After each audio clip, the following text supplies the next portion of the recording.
Hello, my darlings. I'm Seren Briar, and welcome to BiteNotes, the recap show for the Vampire the Masquerade Chronicle, ATL, by night.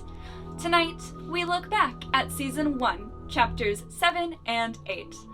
Now, let's sit back, relax, and recap a vampire story. Chapter 7, Grace for Sale. A week later, Aaron goes to meet Melisandre at the CNN Center. The Shepherds haven't really been in touch since they all went to Proctor's. After Mel is done with work, the two of them go to pick up Thomasina. Melisandre has a good conversation with her, and they begin to form more of a friendship. Anton isn't answering his phone, so they all just head over. Aaron uses the key card Anton gave him to let them all inside. In the basement, they find Anton, naked and chanting and covered in blood. After Anton cleans up a bit, Aaron shows Anton one of his hustle blood bags, labeled with the name Dr. Amanda Gilbert. Anton recognizes the name. He doesn't know Dr. Gilbert personally, but she also works at Emory. Everyone's blue phones simultaneously buzz with a text from a blocked number. It's Prince Talbot Rourke, played by special guest Evan Ivy, calling an emergency meeting. The Shepherds arrive at the attached penthouse address. Dot, Falcon, Proctor, Denise, and Tabitha are already there. Tilly's still not feeling better, and Olivia's absence is the reason for the meeting. Talbot has received a ransom note for Olivia, along with one of the invitations she had sent to the Shepherds. He doesn't trust anybody except the Primogen to go and find Olivia.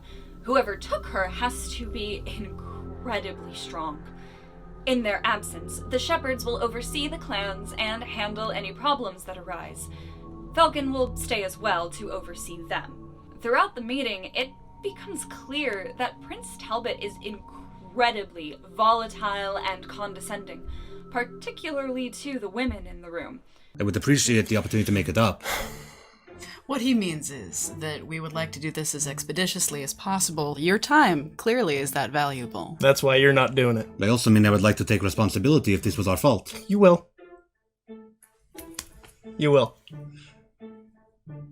Meanwhile, the rest of you are going to solve the problem that they made quickly, expeditiously, and here's the important part. You're going to find whoever was responsible. You're going to bring them back to me, whole, in one piece, so I can fix that one piece thing in front of everybody.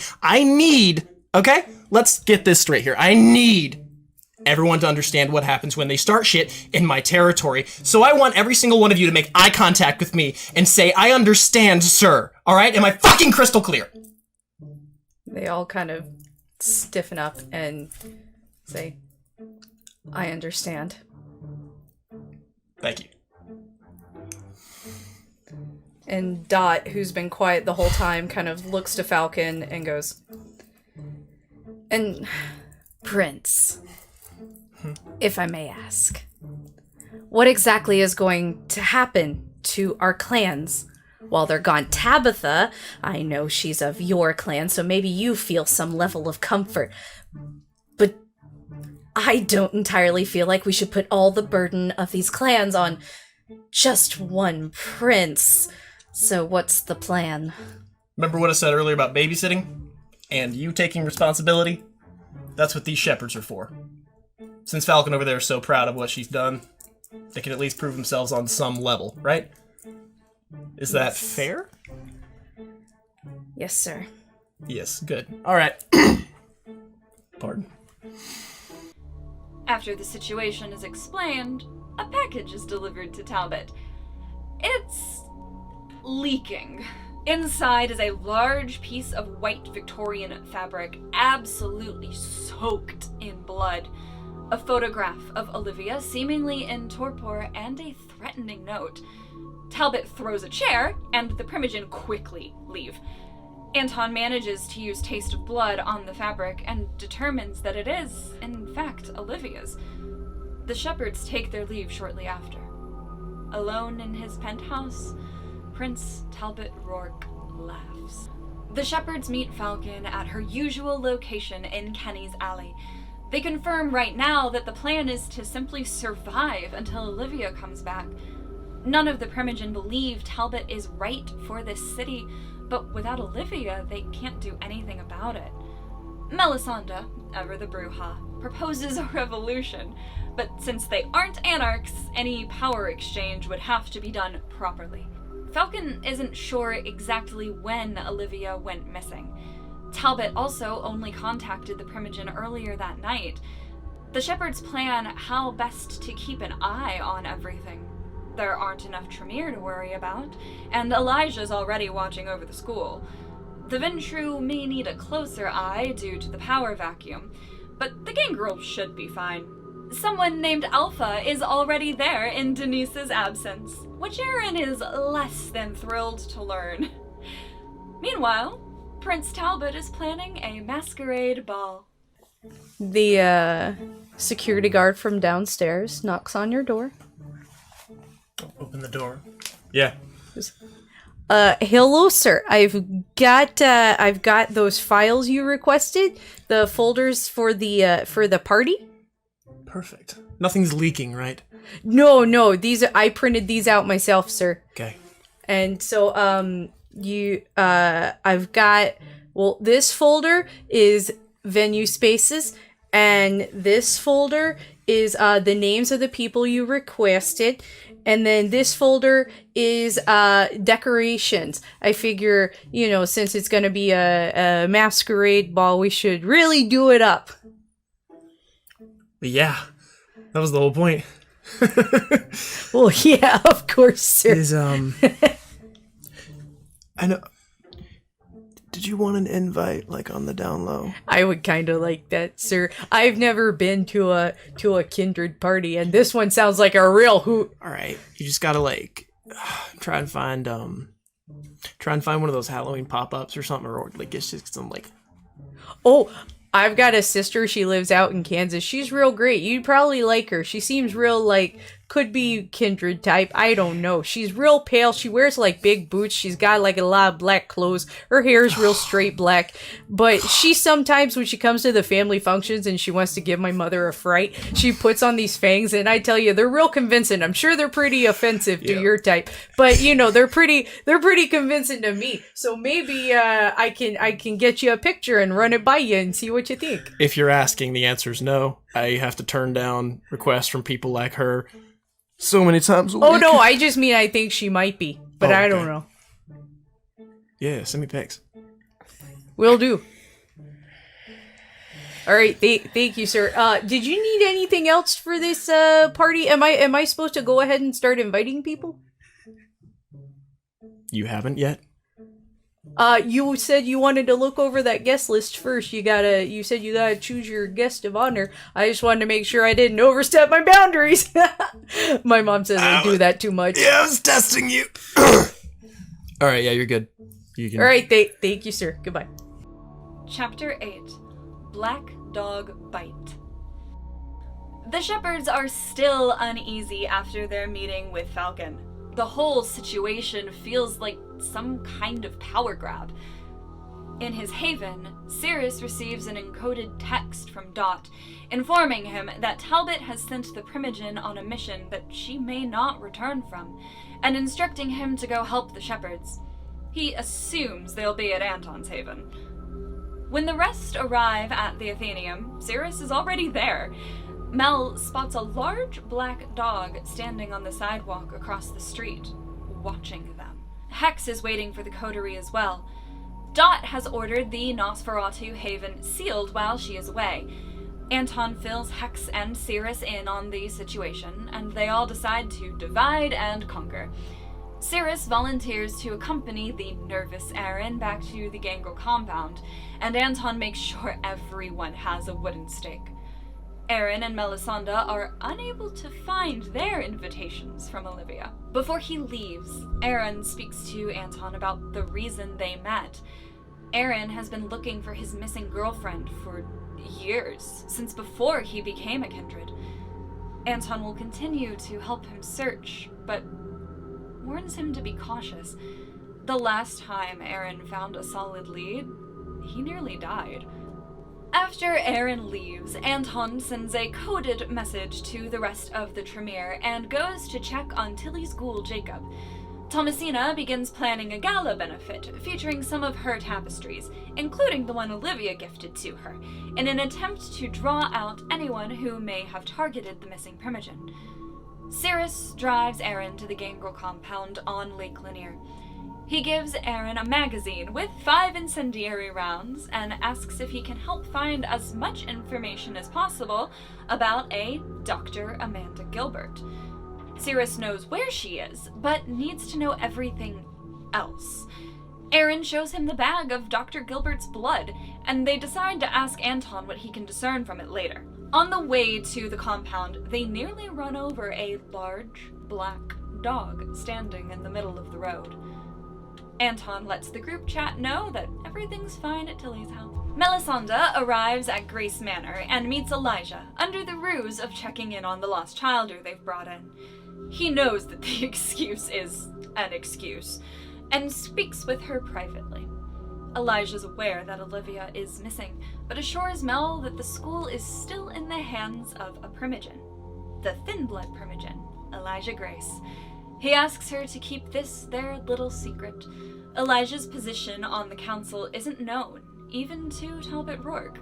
At the Gangrel compound, there is a raucous party going on in the main house. A few humans stumble drunkenly out and leave in an Uber. When the car drives away, a black dog is standing in its place. Eren and Cirrus enter the house to find Alpha, a stocky, handsome man reclining drunk and half-dressed on the couch. Denise personally asked him to watch over the Gangrel while she's away. Eren clearly isn't a fan of that, but Alpha reminds him that, as the only one to ever best Denise in combat, he should be Primogen by rights. Eren! Officer Good Boy. Yeah. Long time no see. What are you doing here, Alpha? What do you think I'm doing here, boy? Denise is gone. You know, I beat her in combat, or did you forget?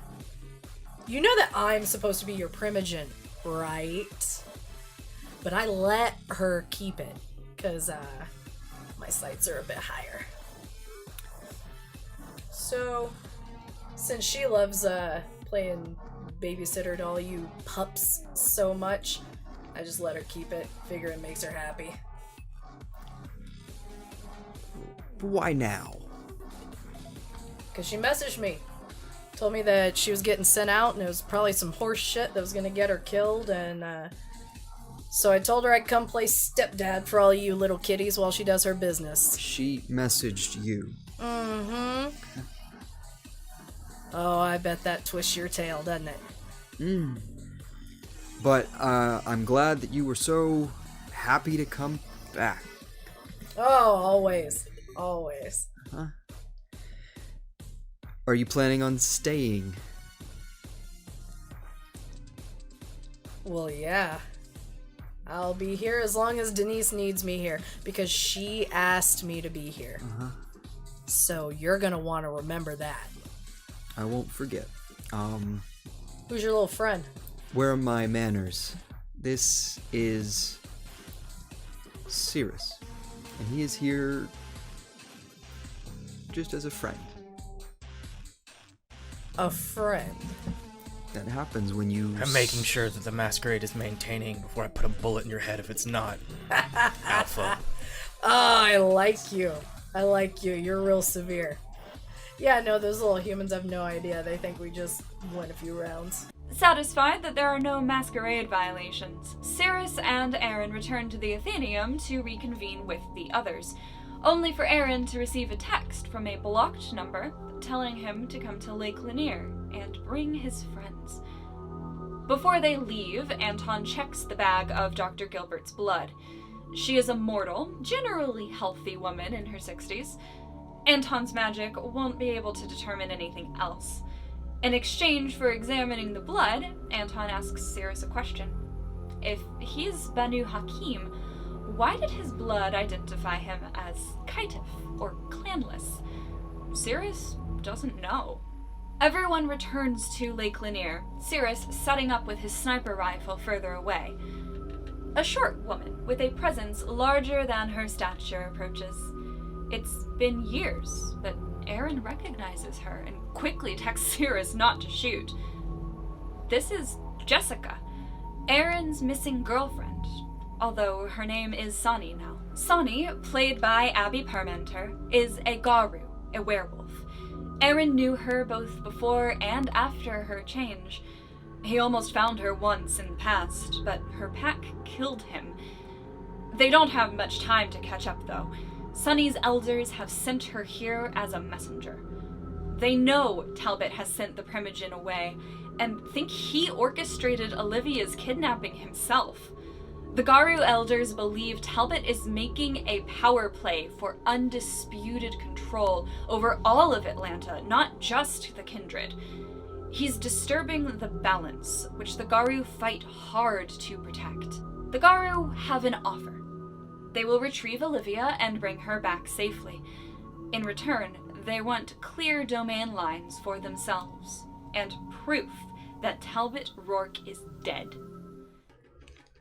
And we will get Olivia. Oh, you can count on it. We may need you to get her before the last bit, if we're going to ensure that last bit. We may be able to do them both at the same time. That's nice. I can speak with my elders. Who are your elders? I never picked up on which tribe. It looked like a beautiful mind movie with all of the notepads and sticky notes everywhere. It's strings, and I never nailed down one area, one facet, one tribe. I want to know I was close. Who are you?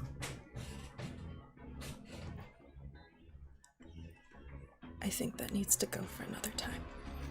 That's fair. But I can tell you, you weren't going to find me.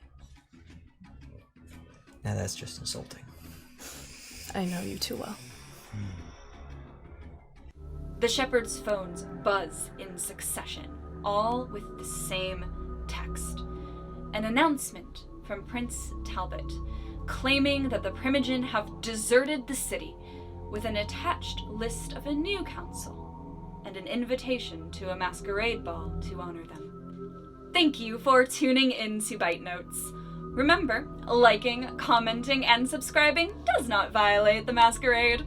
You can view full episodes of ATL by Night on our YouTube channel.